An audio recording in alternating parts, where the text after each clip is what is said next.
Hey everybody, I'm Anthony, bringing you another Force Fable update. This week I have Jordan with me. Hey there, guys. Alright, so this week, well, first off, the game that you should be seeing, unless Jordan lost it, is Star Wars Dark Forces 2. I actually tried to get you guys Dark Forces 1, but funny thing, Fraps wouldn't record it. Now, if none of that made sense to you, basically, the computer would not record that specific game for whatever reason. For those of you less inclined. Alright, so today's topic is going to be co-op and the implementations and which games or which versions of co-op that we think are the best based on our own personal agendas about it. So, first we'll go ahead and start with Jordan. Alright, so it may or may not be necessary first to just kind of describe or define, explain, whatever you want to call it, what co-op is in regards to video games. So co-op is just short for cooperative play. It's when two or more people can play cooperatively, so play together, and that can be done over the internet or split screen or system link.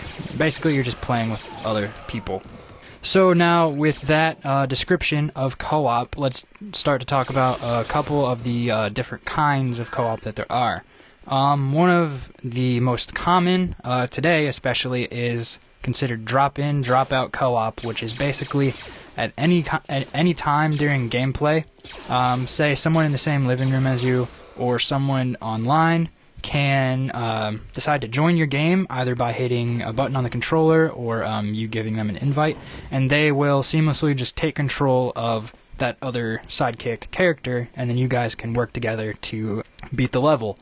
An example of that would be like the Lego games, like Lego Star Wars, Lego Harry Potter, Lord of the Rings, all of those types. You usually have the character that you play and then your accompanying character. When you're playing single player, you can switch between them on the fly to solve different puzzles.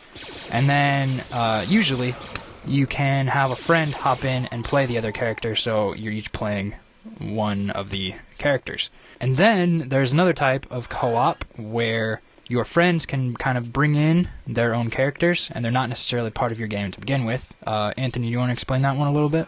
Sure, I can take that one. So you've got, I've got two pretty good examples of where it's drop in, drop out with the second player bringing in an entirely different character. Probably one of the best examples is Fable. Recent Fable allows you to bring your character in as a henchman for your friend's main storyline. Now, you're not a main character in the story. You won't get any of the praise or any of the abilities to decide on things. That's up for the main character of that particular journey or that story. But you play as a henchman, and there's different facets of it. You can play the storyline with them. You can play the Coliseum with them. So that's one game that allows somebody to bring their own character in. You've also got games like Borderlands, which allows you to bring in a character on the fly, either as an invite or if you see one of your friends.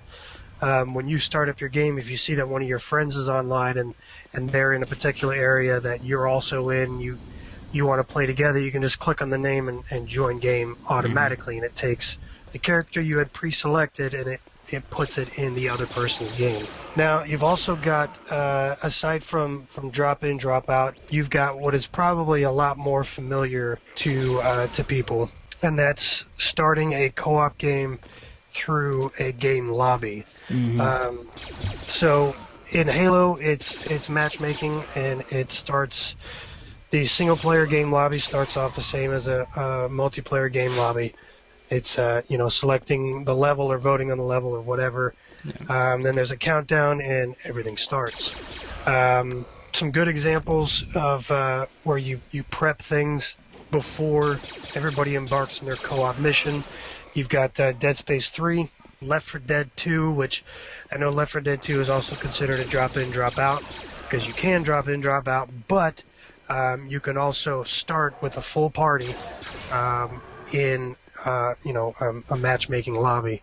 There's also the hybrid matchmaking drop-in, drop-outs where, like a game called The Killing Floor, you can start off with everybody in a group.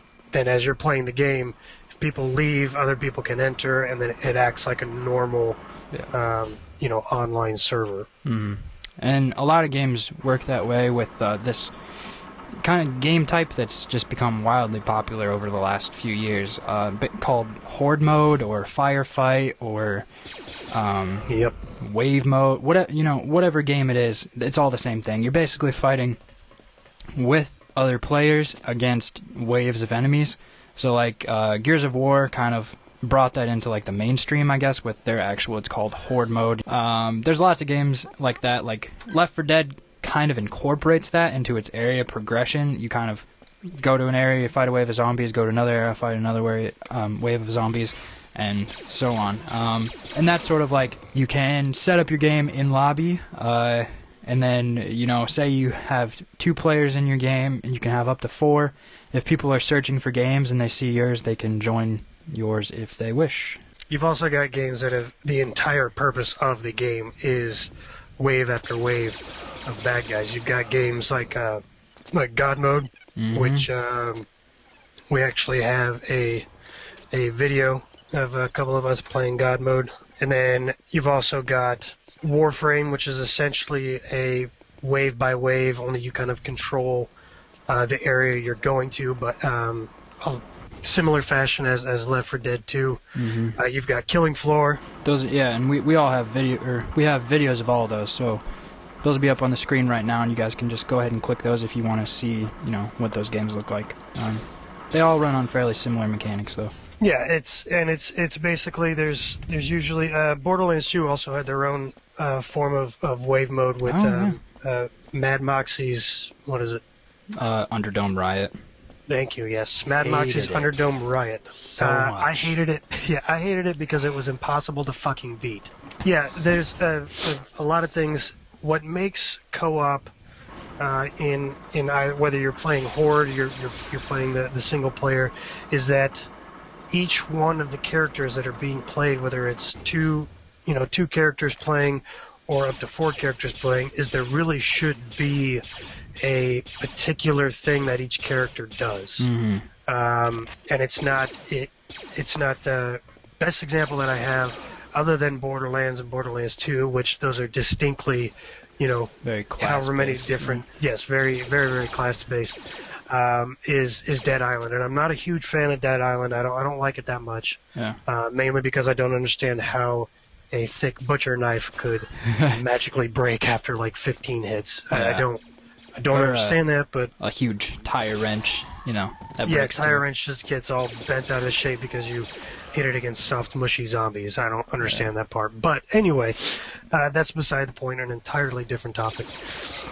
Dead Island, what they do is they remove classes and they just kind of add a weapon familiarization, right? And with the skill trees, as you level up in the game, you can apply your points to particular aspects of the skill tree. Yep.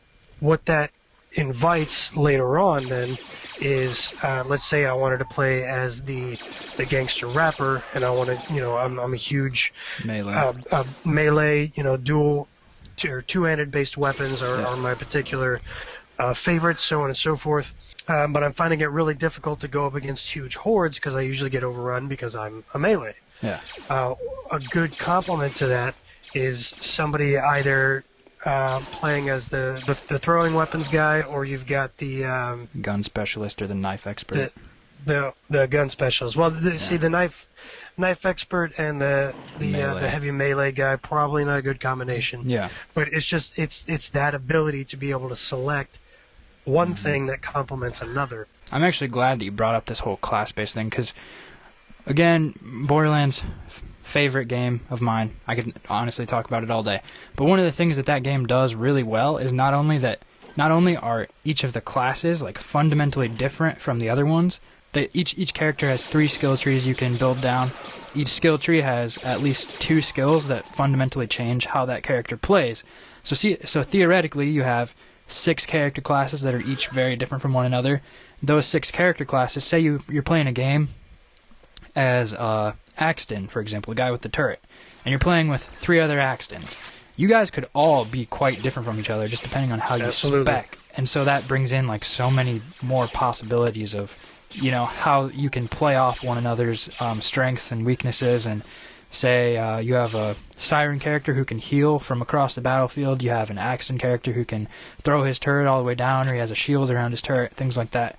And it's those games, you know, that are just becoming not quite so present. It's the loss of being able to create a specific individualized character for the lose that and gain the ability to make whatever kind of character you want at any point in time. I do understand the appeal behind that. I really do. The issue comes in where if you don't have a definable type of character, You can kind of get screwed. you can. Co-op is designed to allow the main character of the story to feel like they're a part of something, right? So if it's just one player, unless it's a horror game, the purpose of that main character is to feel empowered. You as the player are to feel empowered as that character, like you really can accomplish things. Co-op, whether it's drop in, drop out, starting in a lobby, matchmaking, doesn't matter. Co-op is meant to expand a storyline to include somebody else, to allow somebody else to be empowered. And I think that's where developers kind of lose people with the co-op, is that it just feels like somebody else was crammed into a single player game. Yeah. With the main character. All right, everybody. So that was just a brief rundown of the different types of cooperative gameplay, our personal thoughts on it. You got a whole bunch of references. You got some links to our previous videos dealing with co-op. Go ahead and leave a comment down below. Let us know what your favorite co-op game is. Let us know how you feel about co-op games, whether or not developers are going the right direction with them, or if you think they've left all the good shit in the past. Appreciate you guys stopping by. Jordan, do you have anything? Only that I talked this week. Yay. Oh, yay. He actually said words. All right, guys. I appreciate y'all stopping by, and we will see you next week.